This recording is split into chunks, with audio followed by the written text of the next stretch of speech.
Life upenyu irwendo runodakadza but kana wakusvika kwawanga uchienda Natsa Kwawabva.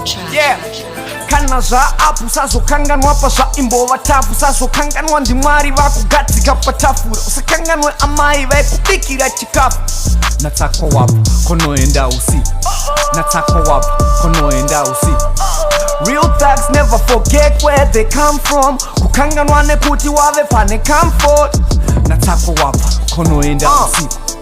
Animal kanganwa history unobvunza first round decent aigara kuEastleigh anobvunza history with the ones who never had it easy cause we were born without a silver spoon but still my tune tengobvirisa making these other niggas feel like they're still my June tirima survivor takasurvivor muchando takasurvivor muhit kusurvivor mustreet kusurvivor kuri legit kusurvivor nebeat kusurvivor ngebaba Harare kusurvivor nejit Natsa Kwawabva kunoenda usiku Natsa Kwawabva kunoenda usiku.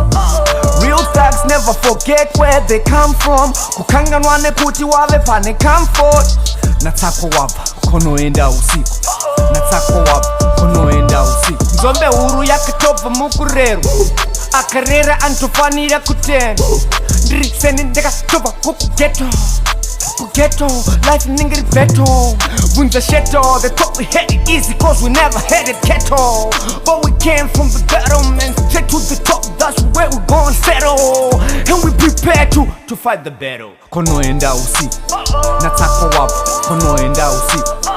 Real thugs never forget where they come from kukanganwa nekuti wave pane comfort Natsa Kwawabva kunoenda usiku Natsa Kwawabva kunoenda usiku.